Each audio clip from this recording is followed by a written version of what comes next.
Okay, we have a 28-year young Hispanic female here who has thin skin and really good strong cartilage to play with. So we're gonna do really good sculpting, plus the added bonus, she has a virginal nose. So it has not had a rhinoplasty, it hasn't been messed with, there's no scar tissue, there's nothing I have to machete through the Amazon to get to things. So the key thing with her, and one of her main complaints she doesn't like, is the way this nostril kind of hangs down, comes into this tip that looks really long and droopy. The tricky thing about noses like this, it's not an easy nose by any means. When we sculpt this, we have to be careful not to make this unnaturally pinched up, because you can easily create that kind of a nostril. So I'm gonna add a lot of cartilages and rearrange her cartilage. At the end, we'll do a little trimming of her nostril.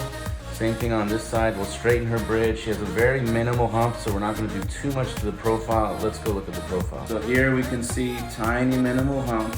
This is a little bit droopy and long, and the key with her is the way the nostril, once again, I say this a lot in my videos, the nostril transition to the tip, which is bulky, wide, and droopy. This can get notched, so I have to do a lot of work here to make sure I prevent issues. Breathe in really fast and hard.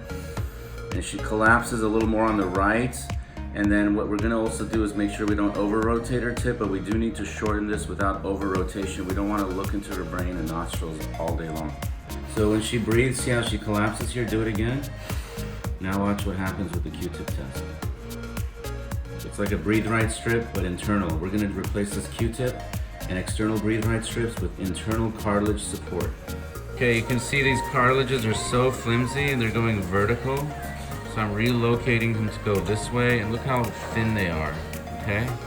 So she has thin skin, thin cartilage. We're gonna go ahead and relocate, reshape, and totally change the orientation so they're not going vertical and she doesn't get that bubble oval coming up that she hates. So you guys remember this cartilage is weak and flimsy, so all I did, reinforce it.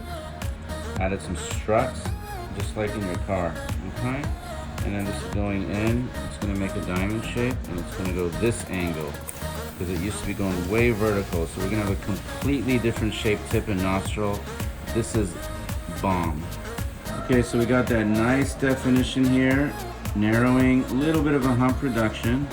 That tip, notice how right now, instead of the cartilage going up and making those vertical bubbles, now it's going this direction. So she has a good potential for more of a diamond tip without pinching, without it looking too round. It'll be just right in a few months to a year and a half.